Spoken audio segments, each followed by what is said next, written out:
আমরা এবছর দেখেছি প্রচুর পরিমাণে আলু উৎপাদন হয়েছে। শুধু আলু উৎপাদনই নয়, তার মধ্যে কিছুটা পরিমাণ হিমঘরে সংরক্ষণ করে রাখা গেলেও অত্যাধিক পরিমাণ বৃষ্টির কারণে কৃষকের বহু আলু এবছর ক্ষতিগ্রস্ত। বহু আলু কৃষকরা জমি থেকে ঘরে তুলতেই পারেননি, জমিতেই পচে নষ্ট হয়েছে বেশিরভাগ আলু। উত্তর থেকে দক্ষিণবঙ্গ এই একই চিত্র দেখা গেছে সর্বত্র। আজ সেই সম্পর্কিত এক বিস্তারিত তথ্য নিয়ে আপনাদের সঙ্গে আমি দেবস্মিতা। কৃষি বার্তায় আপনাদের সকলকে জানাই স্বাগত।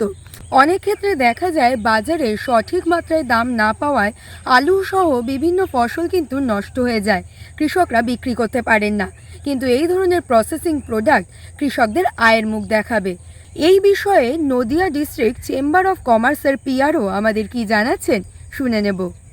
দেখুন, আমরা হচ্ছে বিজনেস অর্গানাইজেশন। আমি নদিয়া ডিস্ট্রিক্ট চেম্বার অফ কমার্সের পিআরও কেশবলাল কর। আমরা দেখবো এটা মানে যেই এগ্রিকালচার প্রোডাক্ট সেটা যখন ইন্ডাস্ট্রিতে যাবে, মানে ইন্ডাস্ট্রিতে রূপ নেবে, তখনই সেটা সমস্যাটা সমাধান হওয়া সম্ভব। নাহলে কটা লোক আর বাড়িতে খাবে? আমি প্রথমে একটা জিনিস বলছি যে আলুর একটা পাঁপড় হতে পারে, হয়, হতে পারে না, এটা হয়। এটা আগ্রাতে, সারা ভারতে আগ্রাতে সবচেয়ে বেশি হয়। সেটা করে কি, আলু যখন হয় এই রৌদ্রের মধ্যে আলুগুলোকে পাতলা পাতলা করে কেটে লবণ দিয়ে জল দিয়ে অল্প সিদ্ধ করে মাঠেকে মাঠ শুকিয়ে নেয়, শুকিয়ে নিয়ে সারা বছর রাখে। সেটা আবার পরবর্তীকালে ভেজে বাজারে নানা রকম আকারে বিক্রি হয়। আলু থেকে গ্রাইন্ডিং করে বড় ফ্যাক্টরি যদি হয়, বড় ফ্যাক্টরি হয়, সেখানে আলুর পাউডার তৈরি করে, পটেটো পাউডার বলে, সেটা বিভিন্ন ইন্ডাস্ট্রিতে লাগে। আমাদের এখানে নেই কেন, সেগুলো তো অনেক তর্কের বিষয়, কিন্তু এটা হয়, ইন্ডাস্ট্রিকে দরকার।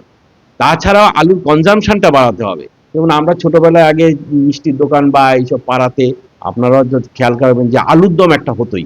যেমন এখন ঘুগনি পাওয়া যায় না, সেরকম একটা আলুর দম হতো, আলুর দম হতো, আমরা পাউরুটি দিয়ে আলুর দম খেতাম। এখন তো সেগুলো চল উঠে গেছে, কিন্তু এইসব কনজামশনটা বাড়াতে হবে। আমাদের বাড়ির ঘরেও আমরা এখন আলু অনেক কম খাই, সুগার টুগারের প্রেশার এইসব নানা কারণে। সেই সব জিনিসগুলো, আলু পরোটা, মানে আমি বলতে চাইছি যেমন ইউজ বাড়াতে হবে, তার সঙ্গে শিল্প আসতে হবে। বড় শিল্প যেমন আসবে, ছোট শিল্পও করা যেতে পারে, এবং ছোট শিল্পগুলো চাষির আশপাশে, মানে গ্রাম কেন্দ্রিক হতে পারে। এইগুলো নিয়েই এখন সরকারের এবং মানুষের বিভিন্নভাবে নজর দেওয়া দরকার, যে ইন্ডাস্ট্রি না আসলে, শিল্প না আসলে এই কৃষি যে এত দুর্ঘটনা বা এরা দাম কম পাচ্ছে, সেগুলো হবে না। দেখুন, এখানে আমার একটা প্রপোজাল আছে, তো এটা আমার প্রস্তাব আকারে, যে যত কোল্ড স্টোরেজ আছে, সেই কোল্ড স্টোরেজের কাছে সংরক্ষণ, তাদের জায়গা, তাদের ইলেকট্রিসিটি, তাদের কুলিং সিস্টেম সবই আছে। সেখানে যদি ওরা আলু থেকে ফুড প্রসেসিং এর কোনো প্ল্যান্ট বসায়, অনেক রকম প্ল্যান্ট হয়, সেগুলো বসালে সেই এলাকার আলুটা ওরা অনেকটা ইন্ডাস্ট্রিতে চলে যাবে। ওরা তো এখন খালি সংরক্ষণ করছে, তখন ওটা ইন্ডাস্ট্রি হলে ওরা কনজামশনটা বেশি হবে। এছাড়া খুব ছোট ছোট আকারে আলুর ওপরে কাজ হয়। যেমন আলুর ওপরে যে পাঁপড়টা বললাম, সেই পাঁপড়টাকে ভ্যাকুম প্যাকিং করে রেখে দিলে অনেক দিন থাকে। ভ্যাকুম প্যাকিং করে যেমন আমাদের নর্থ ইস্টে পাঠাতে, যেখানে আমাদের আলুর মানে টান আছে, নর্থ ইস্টগুলোতে এইসব জিনিস পাঠাতে পারে। এবং ছোট ছোট অনেক রকম স্টার্ট আপ হতে পারে। সব বিস্তারিত এখানে বলা সম্ভব নয়, এগুলো নিয়ে ওয়ার্কশপ হচ্ছে, কেভিকে এগুলো কাজ করছে। কিন্তু আমাদের এখন দরকার স্টার্ট আপ, মানে নতুন প্রজন্মের ছেলে মেয়েরা যেন এগিয়ে আসে, তারা যেন মনে করে যে আলু খালি চাষের জিনিস নয়, এটা দিয়ে শিল্প হতে পারে, এটা দিয়ে অনেক রকম কাজ হতে পারে, সেই জিনিসটার দিকে নজর দেওয়া দরকার। আসলে অনিচ্ছা নেই। আপনি গিয়ে মানে চতুর্দিকে গিয়ে খোঁজ করুন, সবাই কিছু না কিছু করতে চায়, কেউ বেকার থাকতে চায় না।